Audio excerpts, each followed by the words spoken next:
So how's it going, my comic chat army? We're here today with Jason Lennox, creator of Lords of the Cosmos. How you doing, Jason? I'm doing great, Cody. Thanks for having me on. Yeah, man. Thank you for coming on. Um, is Lords of the Cosmos your first comic book? No, this issue would be the ninth comic I've made overall. When I first started doing independent crowdfunded comics back in 2012, I was just kind of doing some unconnected short stories, and then I was publishing them as anthologies called Ugly Studios Presents, and I did three of those.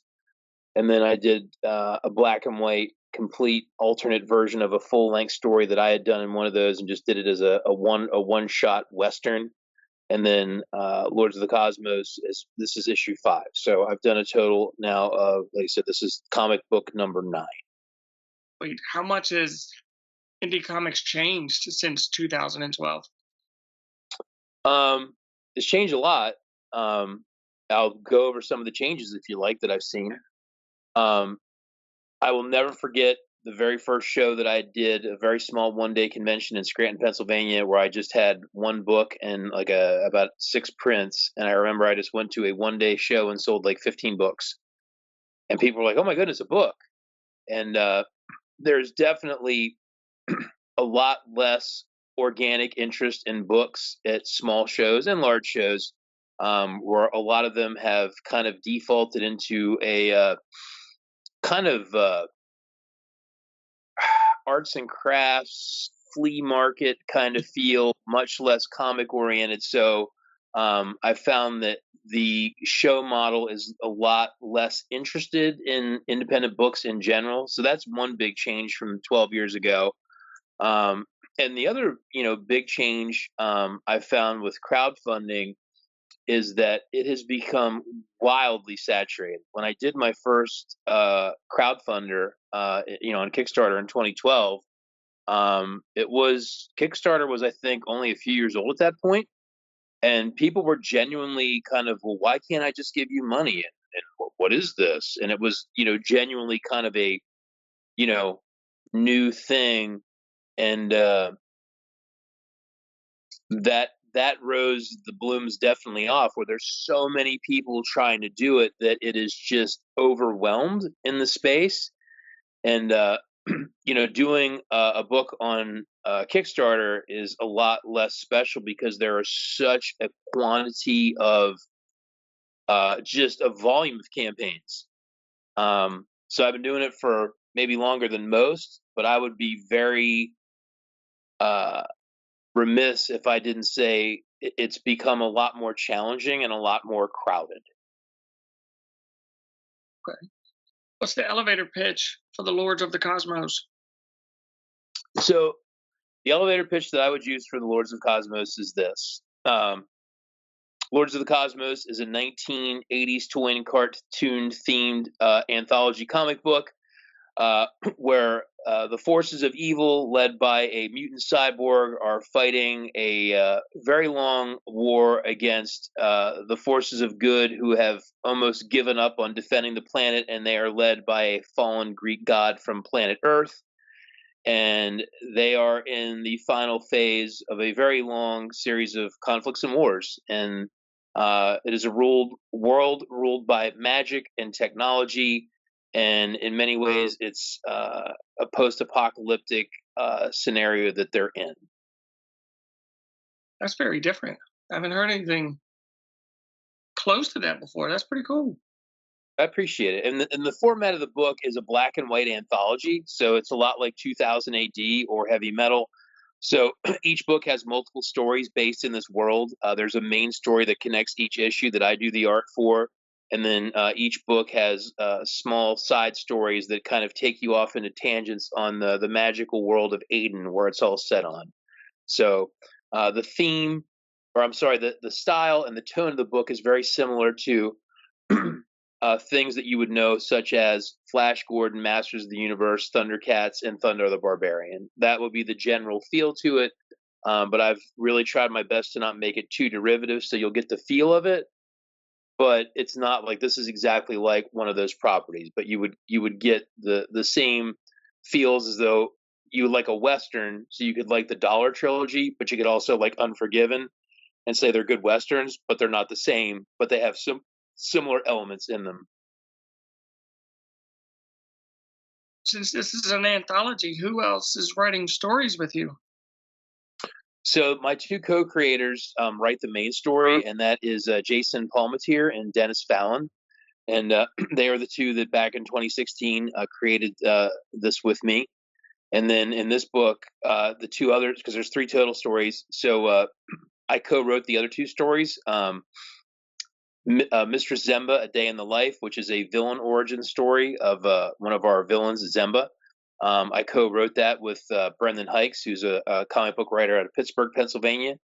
And then the other story, which is the Lords of the Cosmos in a action movie style scenario. It's called Pulse Part One, which is going to be a couple multiple part, short stories that connect over a couple issues that'll be coming out. I co-wrote that with my friend D.W. Kahn from New England, and he is known as the creator of Lovecraft PI. So we're friends, so we decided to co-wrote that story. So I did a little bit of writing on this episode or this issue with two other writers, and then Dennis and Jason handled the writing chores in the main story. I'm looking at the art now. It is awesome. Thank you. Like, I, I feel like a lot of people look at grayscale and think, all right, it's easier and cheaper because you don't have to use color. But Yeah. when it's done correctly, it is awesome. You know? I'm a big fan of the old Savage Sword of Conan's, as well as Judge Dredd in 2000 AD. I felt those books were very strong as black and white, and I agree with you. I think black and white, if it's done correctly, is an outstanding visual medium.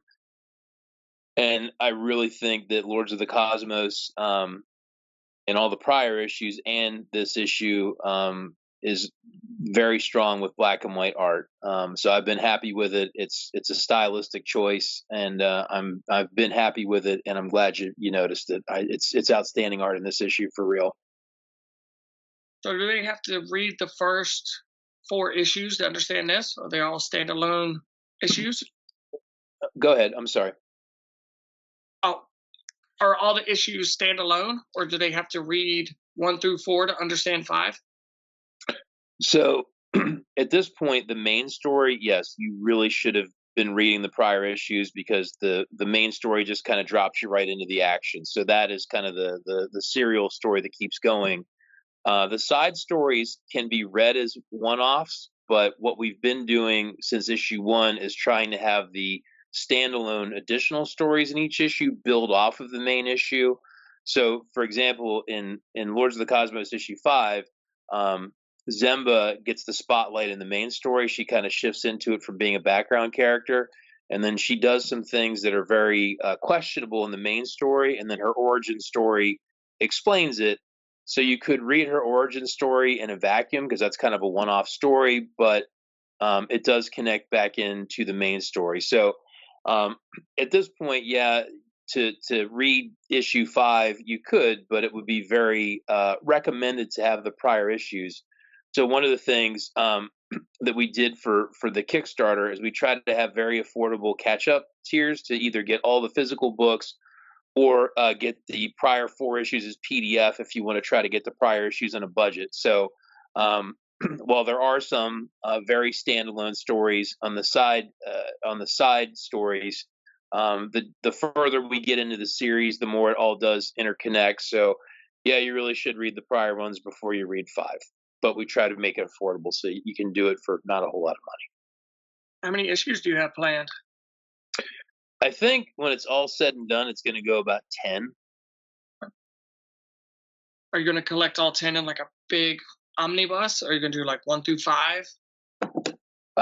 It's funny. You're the third person in the last couple of days that's asked me that. So I think what we would probably do if we did go to 10 issues, would we probably break it up into 2 trades, volume 1, volume 2. That would probably make the most sense versus a gigantic omnibus. Okay. Con appearances. Where are you going to be at this year? So I have 2 more conventions to round out the year. I'm gonna be at Mannheim, Comic-Con, which is in Lancaster County, Pennsylvania, and I'll be there in November, and off the top of my head, I forget the dates. And then I will be at Ocean City Comic-Con in Ocean City, Maryland in December, and those are the last 2 shows I have to wrap out the year. If people want to stay up to date with you, what social medias are you on nowadays? So on Instagram and Twitter, my handle is at Lenox Artist, and that's Lenox Artist. And then I have a very long-standing Facebook art page, which is just facebook.com slash Jason Lennox Illustrator on Facebook. I see you have a book called The Satanic Coloring Book. Yep. That that's pretty cool. How did that come about? I ended up around 2017 and 2018 doing several commissions for customers that had asked for satanic imagery, and then it kind of snowballed, and I had a ton of really good black and white artwork in that theme. And then people kept saying over and over and over, "Well, why don't you have a coloring book? This would be great as a coloring book." And then I took the concept to an offset printer because my question was, how do I make a coloring book? Because I didn't have a resource to do it. And then I found there's a company that's very local to me that specializes in things like coloring books. And then their general manager Ray helped me um, get through the obstacle of like how to make it and how to print it. And I put it all together and made a campaign, and it was something totally different, and it was a lot of fun. And that is the project that I did between Lords of the Cosmos issues 4 and 5. So it was just kind of a different kind of different thing. It was a little bit outside my comfort zone, but it was fun. I think more people should do things like that. Challenge themselves and get out of their comfort zone. 100%. And Yeah. it was different. And it was actually my biggest crowdfunding campaign in terms of backers and dollars. It appealed to a different demographic, a different clientele, and it was a different sort of campaign. And like I said, it was fun. And I agree with you, Cody. It is good to do things that are different. I need to kind of keep my nose to the grindstone on these Lords of the Cosmos comics to get the story to its eventual end. But sometimes it's good to take a creative diversion, right? Yeah. I mean, and it's good to challenge yourself and just to get out in front of other people. Sure. Because all the algorithms, I feel like all the algorithms from social medias and everything else just kind of puts us all in a box, and the same people just see the same people's stuff all the time. I don't disagree with that, and I think that's you talked about what's changed.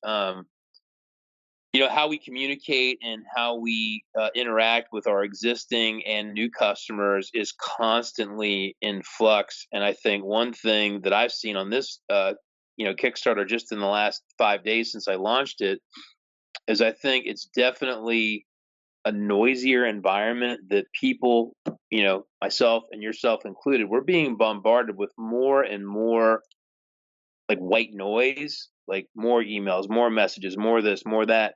So to actually reconnect again with our existing customers that have supported us for multiple campaigns, or just trying to connect with new people, it has become more difficult. And sometimes doing something different can just help by mixing it up, just to try to keep building our audiences. Dead or alive, who is your dream team to make a comic book with? Hmm. I would say dream team for me would be the people on Meta Barons, which is Alexander Jodorowsky and Juan Jimenez slash uh, Mobius. Would you create something new? If I could work with all of them, even though, well, okay, assuming that Mobius and Jimenez are both deceased, there would be nothing wilder than to make something new with those three, if all possible. I don't know what it would be, but I'm sure it would be wild. I think it would just be. I've always imagined Marvel and DC back in the day, like how you see the Wall Street, where they're all just throwing papers around and it's just a pit of Yeah, people. That's how I imagined in my head. Uh, yeah, no, and again, they're kind of almost like urban myth stories. But if you hear about, what DC and Marvel were, I mean, from what you hear, they were just like you're going to work, like we're going to the DC office, and guys were in cubicles drawing. Which again, in the world we live in now, it's almost like a payphone today. Like, hey, Cody, here's a big glass booth. You can go in and put money in a box and talk on the phone. Like, okay. I mean, and for many years, that was if you were out and about and needed a phone, that's what you did. Yeah. Now, if you saw a payphone, it might be in a museum. And the big blue mailboxes that you could stick your mail in, Yeah. they're gone. Um, they still have one of those near my house at a post office. So if the actual office is closed, you can just go up and like dump it in. Oh, sweet. I miss like the old ones that was like outside of grocery stores, just Yeah. everywhere. Yeah, I like them myself. They're very secure, and they did give you a level of convenience with security because when you put some in those things, you couldn't get it out. I was telling somebody the other day that social media nowadays brings everybody closer together, but it also alienates so many people. I feel like people feel more alone now than ever. Um, I think the weirdest thing about social media is you are now, like you said, you're closer to people, and you're learning things about people that maybe years ago you didn't. And sometimes that's a good thing, and sometimes it's a bad thing, depending on what you learn. So I kind of feel like we're all in a gigantic experiment, and I don't know if it's a good experiment or a bad experiment at this point because I'm old enough that I remember an analog era. And as a card carrying member of Gen X, it's kind of weird because we straddle that. We grew up in an analog world, and now we're living in a digital world, and that's kind of weird. Yes, it is. Um, is there anything you want to say before we go? I hope if you're listening to this interview, that you give my Kickstarter a look. Um, I think it'll earn your patronage if you take the time to look at it. We have some great art. There's a lot of samples up there to check out. Multiple variant covers that are all outstanding with some great guest artists.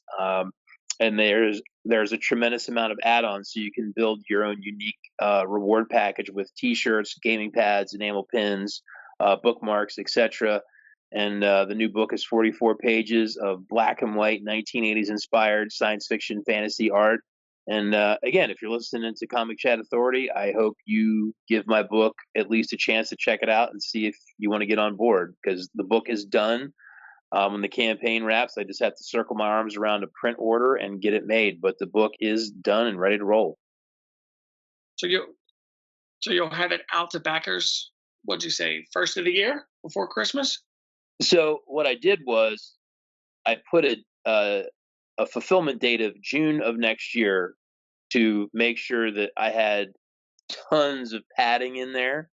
Um, if I can get it out by the end of the year, great. If it's early next year, great. But I backstop myself with a really far out date, and my goal is to beat that by as much as possible. But I would rather be early than say I'll get it out by Christmas and then it comes out in February. That's like now you're late. So um, I would rather under promise and over deliver. I like it. Appreciate you taking the time to come talk with me today, Jason. Thanks, Cody. What? You mean you haven't subscribed to Comic Chat Authority? Oh, come on, subscribe already. What are you waiting for? It's no big deal. Like, man, don't forget to tell him to hit that like button. Yeah, that too. Just subscribe.